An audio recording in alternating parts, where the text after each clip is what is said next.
Welcome to Astrology 13, Cosmic Mystics Club.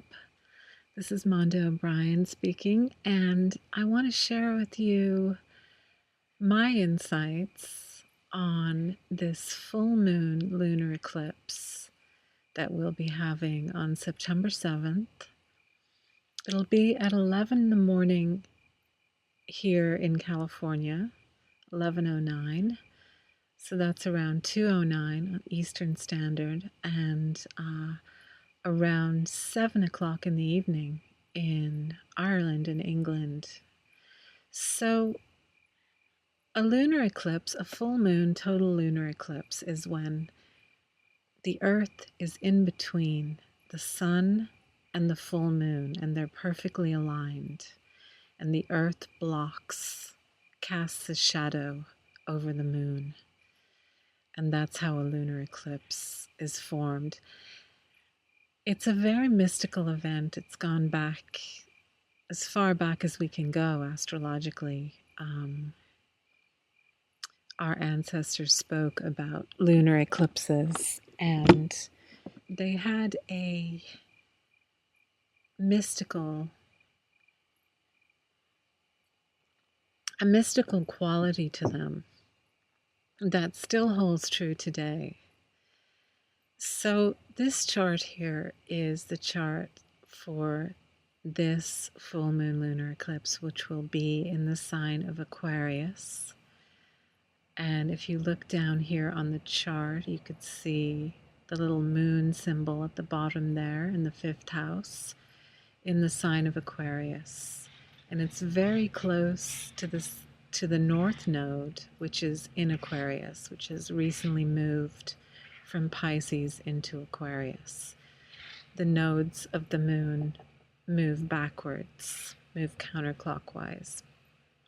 And the nodes of the moon are not actual objects. They're points where the moon's orbit intersects the ecliptic. So the ecliptic is where all the planets are orbiting around the sun. It's that path that all the constellations are on that we use in astrology. So when I look at this chart, the first thing that is very obvious to me is that the sun is in the 11th house in Leo. And the 11th house is actually the house of Aquarius, ruled by Uranus. And the moon, which is those red lines going between the sun and the moon, is opposite the sun. That's a full moon. It's always opposite the sun. And it's in the 5th house, which is normally the house of Leo. So they're literally opposite each other and occupying each other's houses. So this makes for a very interesting dynamic. To me, it has a lot to do with our relationship to love and freedom. Love being the sun in Leo, our heart, what we love, how we love, who we love, and the moon in Aquarius, ruled by Uranus, are feeling our need for freedom in whatever way we individually feel that need for freedom. And in society, it can be very difficult to have both. We tend to sacrifice our individual freedom to be who we are, for love. And sometimes we can sacrifice love for the need to have total freedom as an individual. So these two things go together, and there is a way to have both. It's always about meeting in the middle. When you're dealing with polarities, where they both meet is where the balance point is. where you don't have to be polarized on one extreme or the other. And I feel like this lunar eclipse is going to shed light on where we are out of balance in terms of love and freedom and love, and how that's playing out in our lives and how we're feeling about that, with the moon being full and with this eclipse energy coming in. And eclipses to me are when the universe steps in and it resets our light bodies, because it's all about light. All of this that's going on, this whole play between the sun and the moon, and it's all about energy, frequency, and light, vibration, and finding harmony, finding that harmony within ourselves, where we don't have to suppress love in favor of freedom. We don't have to suppress our freedom in favor of love. That's the opportunity here, is to see whatever is in the way, whatever is unconscious in that polarity, in that play, and to find the middle, whatever the middle is for us. But with the sun being in Leo and Mercury being in Leo and Venus having very recently entered into Leo, this is an expressive eclipse. You may feel the need to express your heart and your soul. And on the flip side, down there where we have the moon with the north node, and then Saturn and Neptune conjunct in Pisces, you may not be very clear about what it is that you want to express. But with the north node there next to this full moon eclipse, it's saying that it's about moving towards growth. It's about moving towards your destiny in this lifetime. The north node is what you came here to move into, the new energy that you wanted to experience and learn and grow and live. And the south node, which is near the sun there in Leo at the top of the chart, is where we've been and what we've experienced and what we've learned in past lives, and also the skills and talents that we bring in to this life. But it's a passive player, whereas we want to be conscious of our north node, where we're headed, not where we're coming from. Where we're coming from will come in on its own. We don't have to search so hard for that. We don't have to, it's not the magnet. We're being pulled towards the north node, towards the unknown, towards growth and expansion. So having Saturn and Neptune there conjunct, and they've been basically conjunct this whole year, and it'll be exact in February, is about finding the maturity within ourselves to be true to our soul, to be true to our needs, our emotional needs, with the moon there, in regards to our freedom to be who we are, and at the same time not having to sacrifice what we love or what we have loved that we're bringing through into this lifetime. They can work together. We can bring through, we can allow the love that's within us that we have brought from the past. We can allow that to be present, but not sacrifice our freedom for it. It's serving our freedom. So that's, to me, the main theme of this whole lunar eclipse cycle. And then later in the month, we'll be having a new moon solar eclipse. But this lunar eclipse is doing the work of illuminating what's in the way of us moving forward, of us going deeper, of us expanding beyond what we've known and moving into new territory and following our heart and giving ourselves the freedom that we need to do that without the fear that we have to sacrifice one for the other. And we have Mars over here on the left in the 12th house in Virgo, opposite Jupiter in the 9th house, which is his home. He's very strong there in Gemini.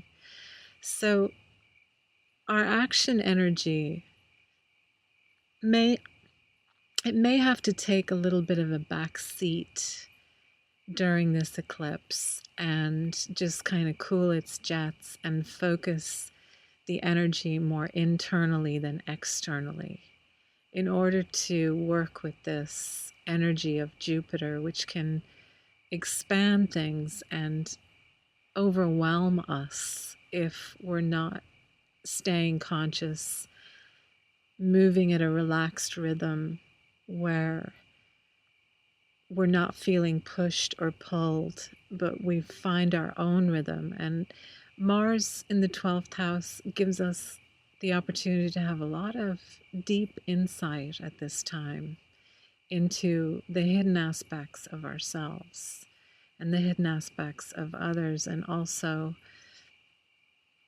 our physical reality, what's around us, what we feel we would like to refine.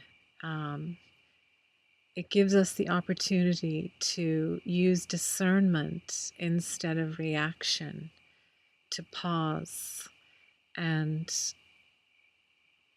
to stay in balance with this Jupiter energy that's in Gemini, which is, can be a very mental, it's an air sign. It can activate the mind a lot. So we might find that, doing something very simple with our energy, like gardening or going for a hike or creating something, is a good outlet for the energy not to go too much into the mind.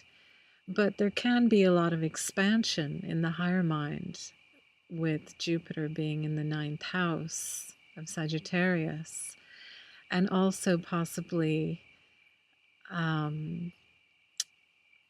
a bigger view, a bigger picture, which is also part of this Aquarius theme. This Uranus full moon in Aquarius is the bigger picture.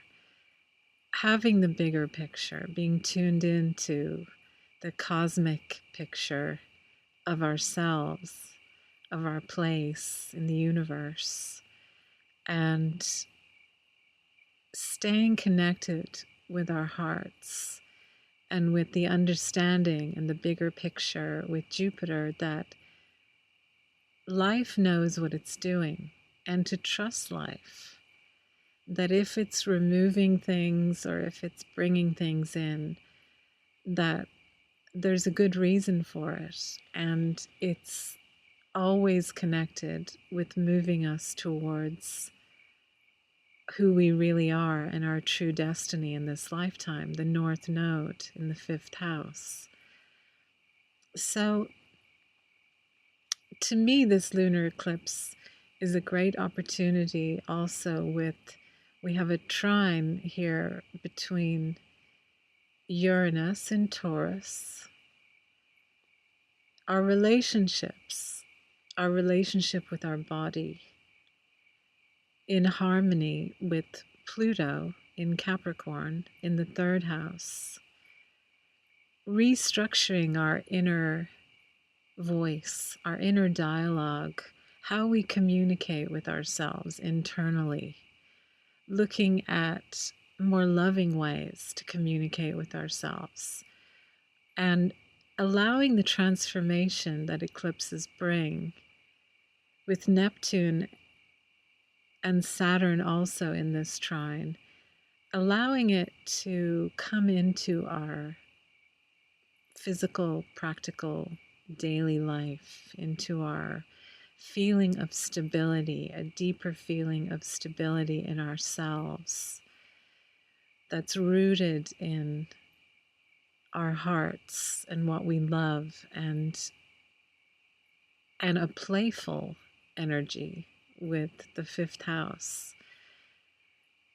It feels to me a lot like the energy of the Summer of Love, 1967, San Francisco, when the Vietnam War was happening, and there's so much craziness going on the planet at that time. It seems like always.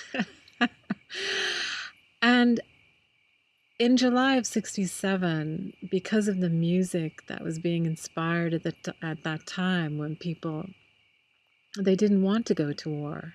So this make love, not war, you know, started to come into the collective, Uranus, the big picture. It started to come in, and people began gathering in San Francisco around these musicians and expressing their freedom and their love, and doing it in a way that hadn't been done before. Uranus, something new, something different, and expressing Leo, the sun there, conjunct the South Node, expressing their hearts, you know, their wish for peace and love on Earth. And there's some kind of a connection to me here with this eclipse to that time, to that vibration, to that energy of make love, not war, and having a more open, free, natural relationship with love, sexuality, our bodies, and our freedom. Our freedom to love the way we love, to be loved the way we need to be loved, and to be who we are, that we don't have to become someone else to get the love that we need or to share the love that we have. In fact, it's only when you love yourself that you can really love others.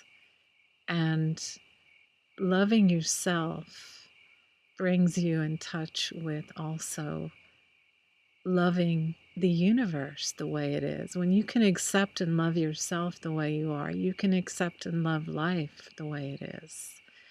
And that to me is sort of the higher energy of the 60s, the Summer of Love, is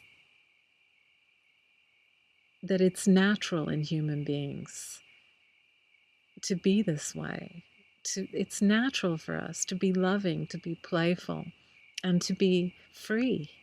And we're reclaiming that in some way during this eclipse. And we're seeing where we've been giving that away. And that's the gift that this beautiful full moon eclipse is offering us. So I feel like that's really about all I have to say about what's going on. There's a lot more in this chart, but to me that's the main message. And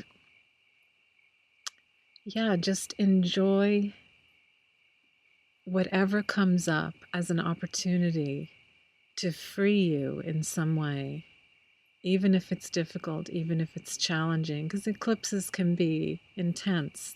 Things can happen suddenly and that we're not expecting. And that's how the universe kind of wakes us up and gets our attention. So thank you for joining me, and have a beautiful full moon lunar eclipse in Aquarius.